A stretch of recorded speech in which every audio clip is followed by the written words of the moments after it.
When war broke out, we were sent to Minidoka, and I was 13 at the time. What I'd like people to know about Minidoka is that it was our history, and they need to know what happened to us during the war.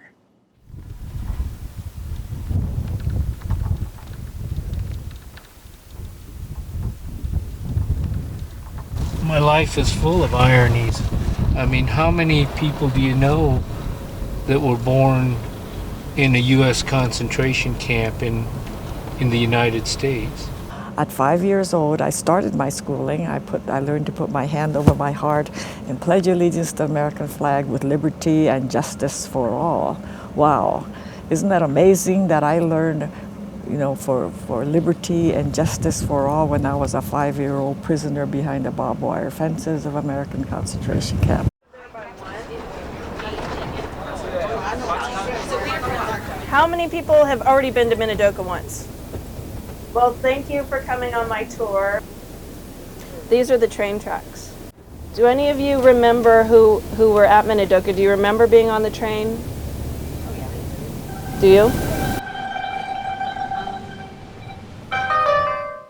The train stopped by the side of an unmarked road in the Idaho desert, released its passengers miles from any station. Rumors spread that they would be shot or marched to death, their bodies stacked and carried to some awaiting ditch. Nowhere to run, they walk in their best shoes in the gritty sand on the face of the moon. The heat caused some to faint as they carried all they could.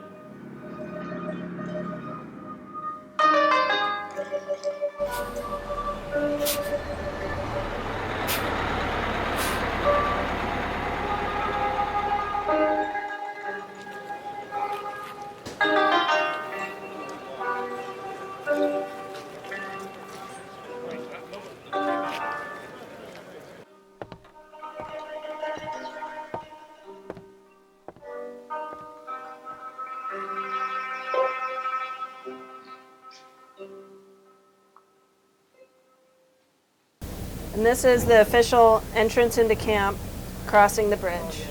That would have been the military police compound. If you looked out into the distance, you would have seen the barrack building, starting at barrack building number 1, and it would have continued from block 1, 3 miles, all the way around, following those large power lines down that way to block 44. Tar paper. They always talked about tar paper.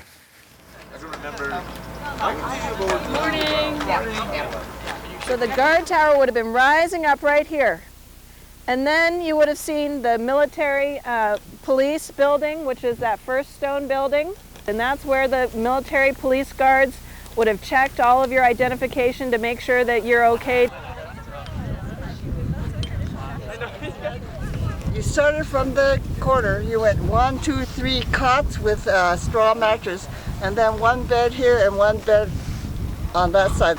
And then with a little orange crate dresser, 2 orange crates, and put a little decoration around it in the mirror. That was our room. And built the table with a leftover lumber we found. And you guys sound classier than. Yeah, right, guys. We nailed our packing cases on the wall for the storage of the food. You had partitions, but the top was open. And so then I used to climb over and look.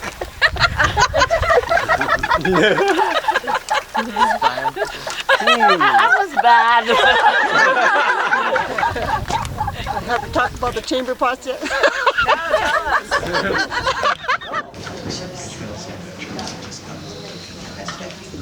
They had to cook for 200 people. Yes. 3 times a day.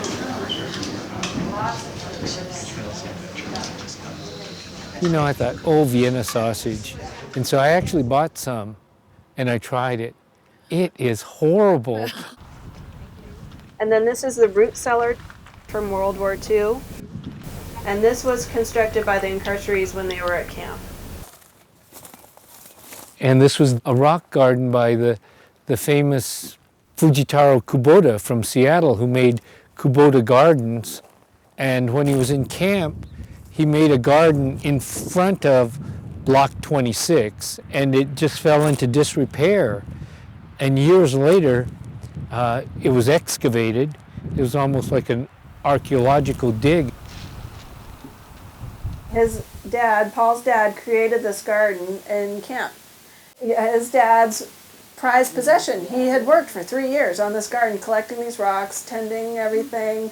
They collected the stovepipe rock, weighed like 2,000. I mean, it was a lava tube, so it was hollow inside. You can still see it. It's on Beacon Hill, right? Yeah. When they told me about the rocks from my grandpa's garden, he said I got them from camp, and I thought it was like a fun camp, right? And then I started to like touch them, but my grandpa got mad, so then I thought it was not just fun camp. I thought it was important from then on. So I look at those photos of his dad's garden. His dad made them go off to the edge and bring these giant rocks back, and that they're all in our house or my parents' house till this day.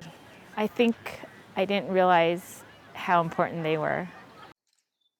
For all the government took from us during World War II, 60 years later, I took a piece of basalt from Minidoka, Idaho, a souvenir from the desert and reminder of how pain and suffering can span lifetimes or dissipate like light fractured into rainbows if seen through clear angles, colors that vibrate and inhabit the soul, power enough to release wandering ghosts from the earthbound Minidoka.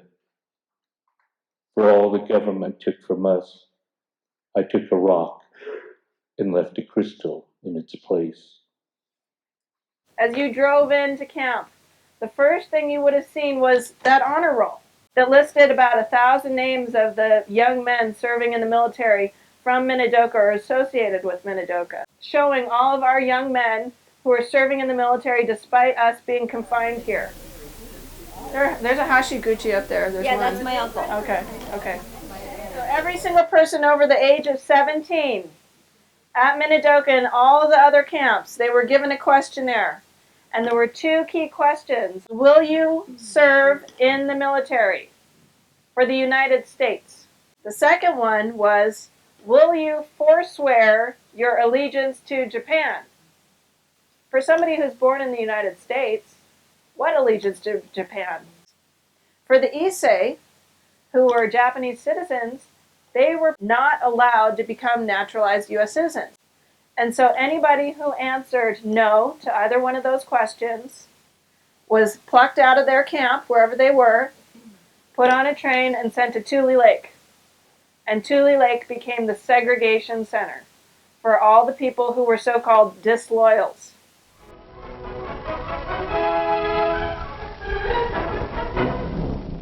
The Americanism of the great majority of America's Japanese finds its highest expression in the thousands who were in the United States Army. Hundreds of them volunteered while they were in relocation centers. Volunteered to fight against the militarism and oppression of Japan and Germany. They know what they're fighting against, and they know what they're fighting for. Their country, and for the American ideals that are part of their upbringing. Democracy, freedom, equality of opportunity, regardless of race, creed, or ancestry.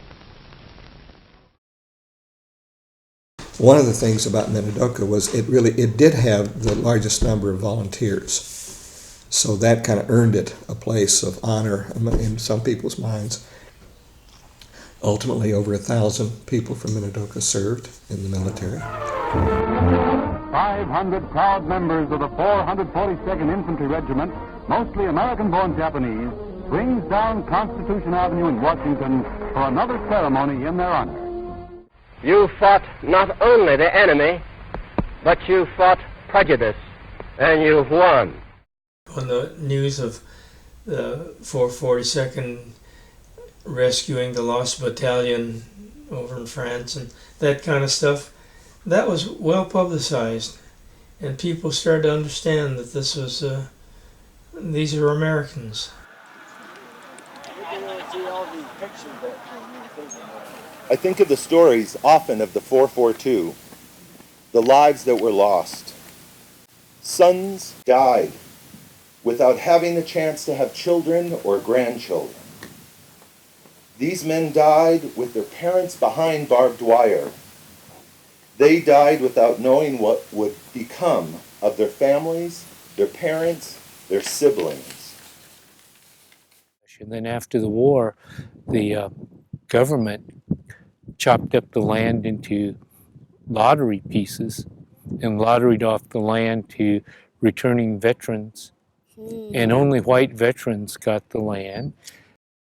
At the end of their incarceration, they were given $25 and a bus ticket or a train ticket and expected to pick up their lives. And many of the stories that I've read about are the incredible ways that they did pick up their lives.